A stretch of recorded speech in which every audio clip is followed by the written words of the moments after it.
Fontaine, bonjour. Bonjour Pierre Dupuis. Alors vous êtes candidate aux prochaines législatives partielles dans l'Ouest. Alors déjà pour situer les choses, ceux qui vont voter, c'est le port, la possession et une partie de Saint-Paul. Qu'est-ce qui fait que vous soyez candidate? Est-ce que comme Obélix, vous êtes tombée dedans quand vous étiez petite? Je suis candidate pour deux raisons. La première, c'est la compétence. Effectivement, vous faites mention de mon parcours. J'ai eu des diplômes en sciences politiques. J'ai travaillé à l'Assemblée nationale, au Sénat, pour une élue de La Réunion. Je connais le travail parlementaire. Alors, vous avez été attaché parlementaire. C'est ça, on va dire les choses par leur nom. Oui. Et vous avez fait Sciences Po. C'est ça. D'accord. Donc, a priori, une tête bien faite. Et c'est quelque chose qui vous passionne. Ça se sent, ça se voit quand on discute avec vous. Vous êtes une passionnée. Passionnée.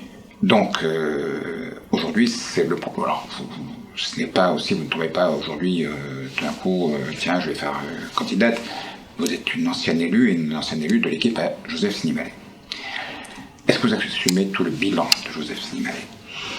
J'assume le travail qui était le mien au CCS avec toutes les équipes parce qu'on a fait, Pierre Dupuis, un travail colossal. Avec les travailleurs sociaux, avec l'encadrement, avec le conseil d'administration. Nous sommes arrivés en 2014 et nous avons trouvé un CCS dans un état, et c'est pas moi qui le dis, c'est le rapport de la Cour des comptes, où un certain nombre de déficiences étaient pointées. Le travail a été important et il a donné des réalisations concrètes. Une épicerie sociale, moi je ne vais pas tout vous lister, catalogue la redoute, mais c'est quand même assez symptomatique. Une épicerie sociale dans une commune de plus de 100 000 habitants, qui est classée 4e commune la plus pauvre de France. Je veux dire, attendre 2014 qu'on arrive pour mettre en place une épicerie sociale, voilà une réalisation concrète. J'en suis fière, c'est le travail de toute une équipe. Nous avons pérennisé les travailleurs sociaux à leur poste, on a nommé des responsables, c'était un turnover incessant au CCS, donc on a apporté une certaine sérénité du personnel, et notamment auprès d'un personnel qui est souvent dévalorisé, c'est les aides à domicile. Voilà, je ne vais pas continuer, il y a eu aussi la bourse au permis de conduire pour favoriser l'insertion des jeunes en lien, en partenariat avec le conseil départemental. J'ai un bilan. Il est positif, rien n'est parfait, mais lorsque je regarde d'où l'on vient avec le CCS de Saint-Paul, moi je peux que me réjouir du travail de cette équipe.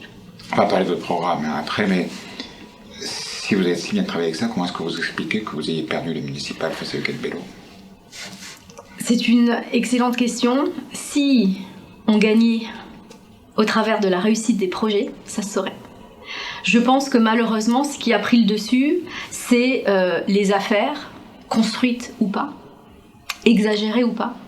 La personnalité aussi du maire, qu'on aime ou qu'on n'aime pas, qui est une personnalité clivante, on l'adore, on le déteste. Il est hors norme, il dépasse les codes et bien évidemment il a eu une gestion qui a été critiquable sur certains aspects.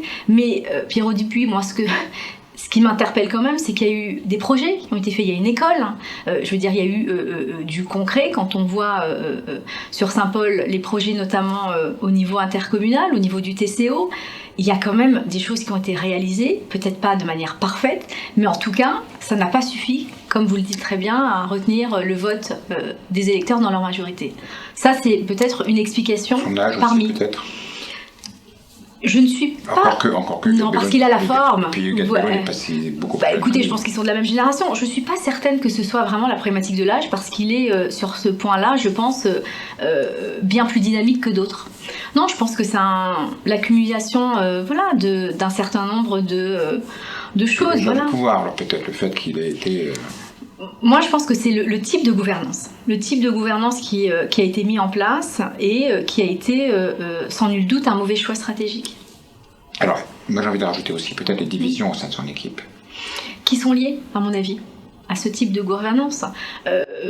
Il a fait le choix, en 2014, d'une liste d'ouverture. C'était, il me semble, assez notable de... laisser la place à un certain nombre de jeunes dans sa liste, des personnalités certes, mais des citoyens lambda qui n'avaient jamais fait de politique, issus du monde économique ou de la société civile. Donc ça c'est le premier point. Il a quand même fait le choix d'une liste d'ouverture et il a mis aussi autour de lui des personnes et des personnalités avec du caractère et du tempérament. Et forcément, lorsque vous mélangez tout ça, il y a parfois une alchimie qui prend et une alchimie explosive. Moi je pense aussi qu'il y a eu des personnalités qui se sont confrontées. Et des gens qui se sont peut-être vus calife à la place du calife et qui ont peut-être essayé de se positionner peut-être trop tôt, sans se rendre compte qu'ils étaient en train de scier la branche sur laquelle ils étaient assis. Je pense qu'il y a eu certaines maladresses. D'accord. Et aujourd'hui, alors donc, vous êtes dans l'opposition et vous êtes candidate à cette législative partielle. Qu'est-ce qui, selon vous, pourrait faire que vous puissiez, vous, Audrey Fontaine, inverser le cours des choses et demain gagner contre la candidate du Guet-Bello? Alors, je note, Pierrot Dupuis, votre sémantique inversée. Donc, je suppose que pour vous, les carottes sont cuites non, et les jus je sont fais faits. référence à la victoire au municipal. Donc, il y a une logique. Donc, qu'est-ce qui pourrait faire que vous alliez à contresens de cette logique? Alors, parce que moi, je pars du principe qu'une élection n'est jamais gagnée d'avance. Certes, il y a une dynamique, il y a, vous l'avez mentionné, les municipales du 28 juin, mais je l'ai déjà dit, je le répète, les législatives ne sont pas un troisième tour des municipales. C'est une élection à part entière. Chacun doit être dans son rôle. L'élu local, l'élu national. Donc, le député a toute sa place et, à mon sens, Pierrot, regardez ce qui s'est passé du côté de Brapanon, de Saint-Benoît, de la Possession, de Saint-Louis. Le message des électeurs est à mon avis clair. Ils demandent le renouvellement de la classe politique. Il y a des nouveaux visages qui ont émergé. Alors, une nouvelle, oui. Encore plus nouvelle que vous, parce que bon... Encore plus nouvelle que moi, oui, c'est bien que vous le notiez. Je suis contente que vous le notiez, Pierrot Dupuis. Au niveau de l'expérience, encore une fois, en politique, il faut gagner ses galons. Moi, je pense qu'il faut laisser le temps au temps, puisque quand on prend des responsabilités, qu'elles soient locales ou nationales, moi, je ne fais pas de hiérarchie. Tout est important du moment qu'on est à sa place, mais il faut avoir les épaules pour. Il faut connaître le job, surtout sur un temps court. C'est des partiels, 2 ans. Vous n'allez pas arriver, prendre 6 mois pour prendre vos marques. Enfin voilà, pour moi, il faut quand même une certaine maturité politique. Voilà. Je ne regarde pas mes adversaires, je préfère dire du bien de moi, Pierrot Dupuis, parce que mes adversaires diront suffisamment de mal de moi. Donc je préfère dire que je connais le job et que je suis compétente et légitime pour briguer ce poste de député. Alors un autre argument que vous pourriez utiliser, c'est de dire que l'électorat n'est pas le même, puisque là, il n'y a qu'une moitié de Saint-Paul qui vote et qu'il y a des électeurs de la Possession et du Port et qui donc, eux, n'ont pas voté lors des municipales en faveur du Guet-Bello. Oui, moi, mon principal ennemi, c'est l'abstention. C'est pas un tel ou un tel. Alors certes, il y a 14 candidats, donc ça repose aussi la question de la mobilisation des électeurs, qui en plus de peut-être pas vraiment s'intéresser aux législatives partielles, ce qui est un tort, et je vous remercie de m'avoir invité à cette émission pour essayer d'expliquer un petit peu l'importance du rôle du député. Et sur cette circonscription de Saint-Paul, oui, il y a une grande partie du 18e canton. On monte jusqu'à Belmen et Petite-France, il manque une partie de Saint-Gilles-Léo et de Temps-Rouge, mais pour autant, c'est quand même une grosse partie de Saint-Paul, le Port et la Possession, et c'est pour ça que j'ai fait le choix aussi d'un binôme de choc. Sergio Errapa, un homme de terrain, un homme de conviction que je connais bien et qui m'apporte beaucoup dans cette campagne.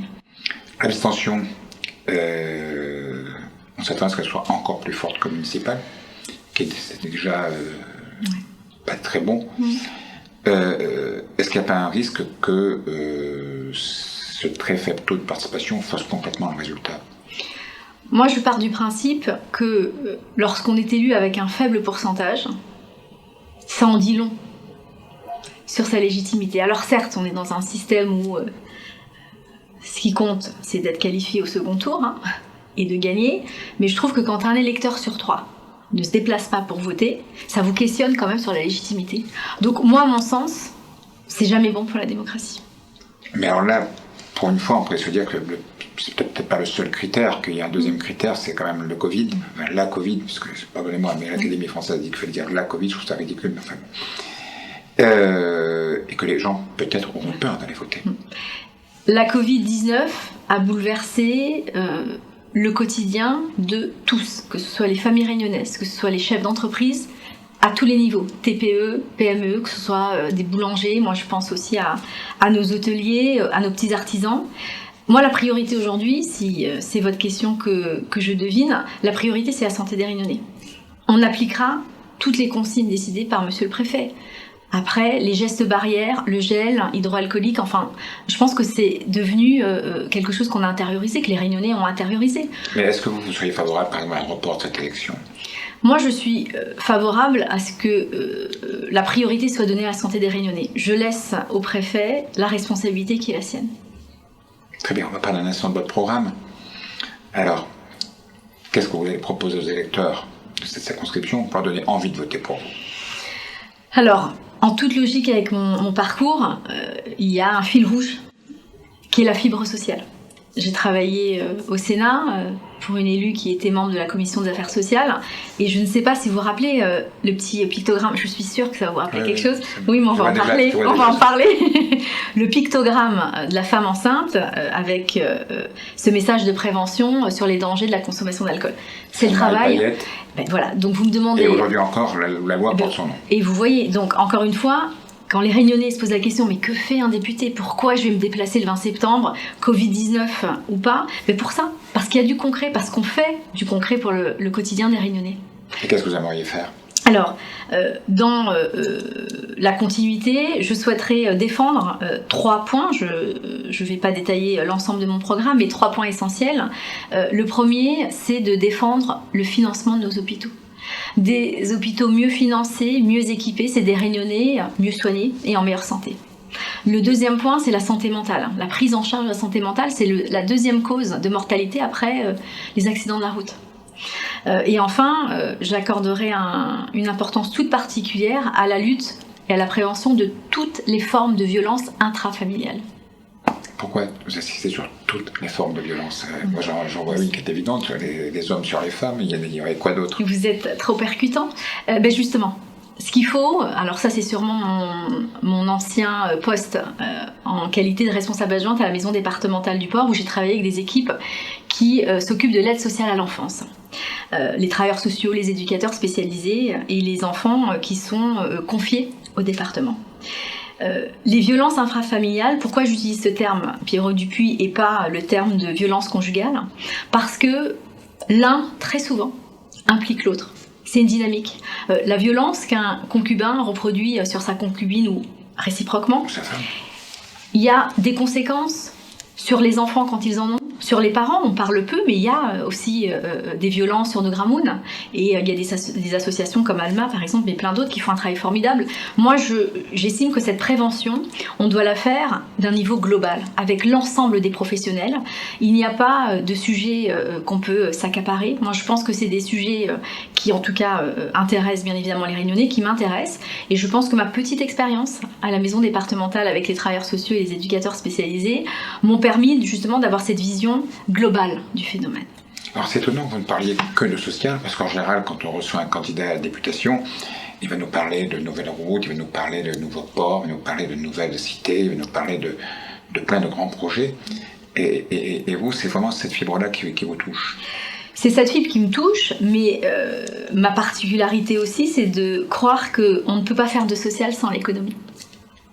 Je n'ai aucun problème à dire et à assumer qu'il faut soutenir nos entreprises à La Réunion.